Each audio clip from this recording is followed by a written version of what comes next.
Okay, we're going to talk about DynamoDB in this video, and this is a continuation of our AWS Connect Contact Center learning series. And what we're going to do is look at DynamoDB and try to figure out how it's used for AWS Connect Contact Center. Once again, this video was brought to you by Home Task AI, and we thank you for joining. This is Okay, so what is DynamoDB? DynamoDB is a fast, scalable, and flexible NoSQL database to manage call-related data. And it could do other things, but we're just focusing on call-related data at this point. It could implement complex routing logic and personalize customer experiences.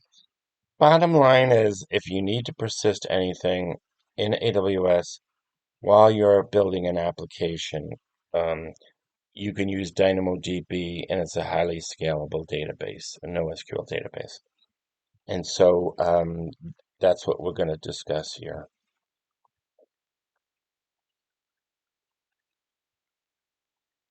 Okay, so now we think about what is it that we want to capture in DynamoDB when we're implementing an AWS Connect Contact Center. Okay, so first of all, the most important thing is, I think, is the caller information. The caller's calling in. I want that caller's phone number for sure. That caller's phone number does get captured in AWS Connect. So I need to see, depending on how you're interacting with the caller, there's a wide variety of things you might need. Okay, so you might need the phone number, call history, custom attributes like the email. Do they have a ServiceNow ticket open? All the attributes that might be in Salesforce in a contact object. And there's reasons why I want that. First of all, one, I want to be able to call back the user. I want the user satisfied. I want to make money on the user, let's say. I want to sell them a product. I want to sell them service. I want to rent them a car, whatever it may be. And I want to capture this information, and I want to be able to communicate with them. Okay, so personalization, caller details is like user attributes, right? These things can be used to route calls. So let's suppose the caller calls in, and I know, okay, based on that caller, I know their email, I know their preferred language is Spanish. I know what state they're in. Let's say I want to route the call. I want to route the call to, let's say, a local agent in a particular state that knows Spanish. Uh, uh, um, Route them to an agent that is a specialist in that particular product information that they might be interested in, whatever it may be. I might need DynamoDB data stored so I could do that effectively. So as the call is calling in, even if they're not speaking to an agent, you still want to capture all the information. If they speak to an agent, the agent might say, okay, I need to get back to that caller. I need to fix something. I need to make some notes, whatever it may be. And so there's information being stored in Dynamo. Now there's also Lambda functions that are triggered by Connect um, routing scripts to access and modify data. So for example, um, I have a contact center. I have a caller calling in. I've got a workflow, and I've got a Lambda which says, when that caller calls in, let me grab his phone number. Let me get his email from his contact object from Salesforce. Let me get some more information or whatever, and I'm going to route this user to this queue, or this agent or whatever, because I I want to satisfy this customer. Okay, so Lambda functions can be in workflows. It could be in Lexbots. They could be in chatbots. Well, chatbots, Lexbots. Bottom line is, I want it to be a self-service, and I want to get back to the caller and satisfy this caller as much as possible. And I will do anything to do that. So the caller information is critically important, right? Um, the call history could be, oh, this caller called back 3 times. This caller um, hasn't been helped, but they've got a ticket open, and so we're still trying to satisfy this client and solve their problem. Um, and so some of these things are critically important. Okay, okay. Now, the other thing that we could do is we could track queues and agent statuses. Okay. Now, keep in mind that we got some queues that are Spanish, some queues that are specialized in that specialize in products, and some specialize in refunds, and we got agents that are available, not available, out to lunch, on vacation, or whatever. So what we want to do is track this stuff, and some of the tracking information can go into DynamoDB to to adjust routing strategy and real-time feedback, etc. So so track status could involve the available agents, the queue length, the pending calls. And you see a queue getting full or agents being too busy, you might want to route somewhere else. Um, So the example here that we have is you can use DynamoDB to store the status of a meeting message or emergency meeting message and dynamically update a routing script. So keep that in mind that I'm seeing routing needs here, and I'm seeing attributes that might be needed for DynamoDB to keep track of messages and things like that. Okay, and once again, these are kind of ideas. If you don't want to do this, don't do it. If you think you can get it out of Amazon Connect another way, you could do that as well. So, and I'm mentioning complex logic here. Handling complex routing logic. Um, handling the complex routing logic can be based on a variety of factors, and there are caller attributes, the time of day, which agents have vacations, does this company have holidays, is it the weekend, and other criteria. So DynamoDB can help manage and access the necessary data. And now keep in mind, like I said, you always try to assess, is there another way to do this, or should I be able to do this? Should I do this in DynamoDB and keep track of all these things and pay for the transactions and everything? So you gotta think about that.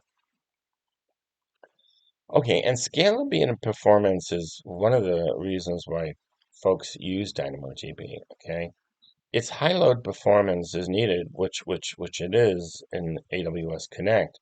A lot of contact centers, call center applications have large hits on them. So DynamoDB offers the automatic scaling via indexing, um, and you could have, and it's flexible enough to add a secondary index and things like that to make it as fast as possible. And it gives you consistent performance, which means the larger the problem, the higher the load, the more consistent the performance will be. It's not like RDS. Um, it can consistently perform. And then there's backups. We have different types of backups. You could back up on a daily basis, and you could do point-in-time recoveries. You could say, "Oh wow, I think my database, my DynamoDB just got screwed up this last half an hour. I want to back up to 30 minutes ago and continue."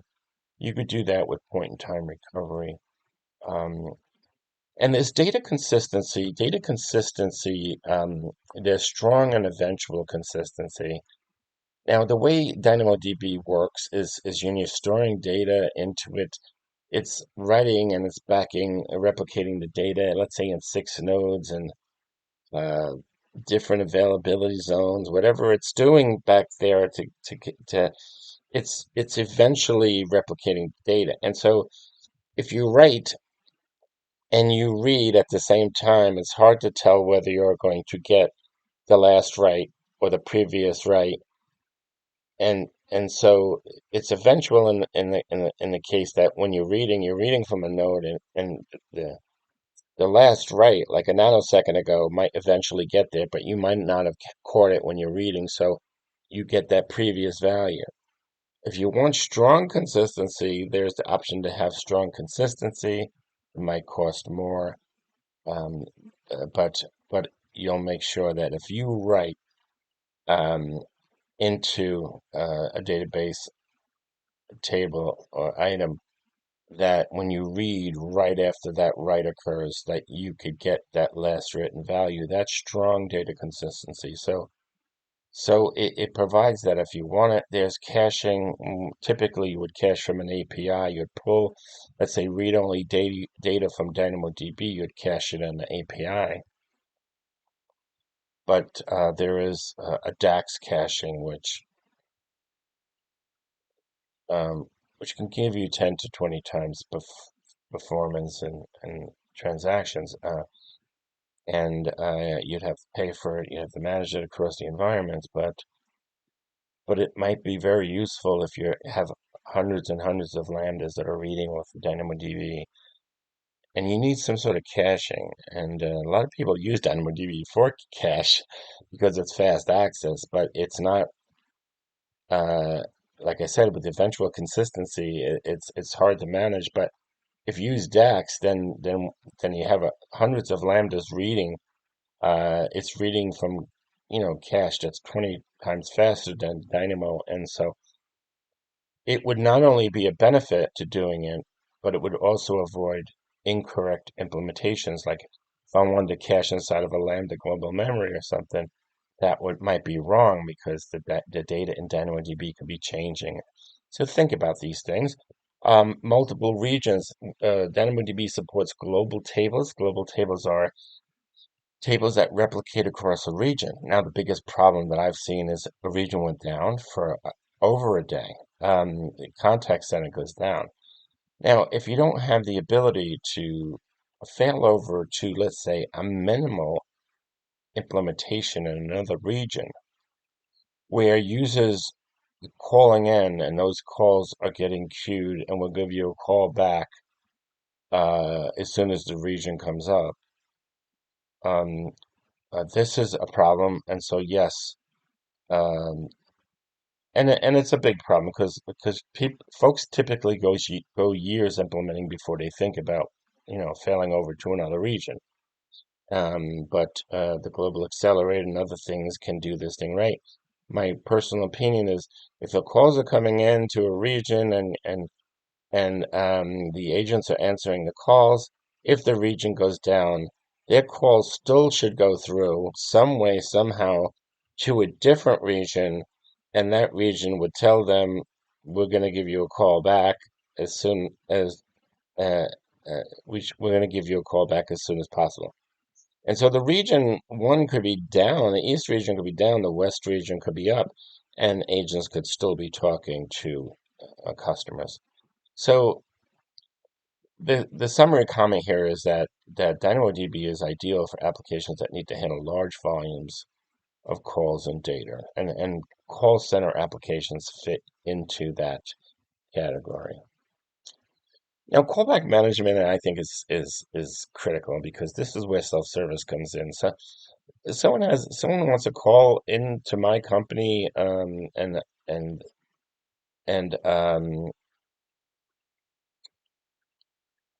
self-service, I could always call them back.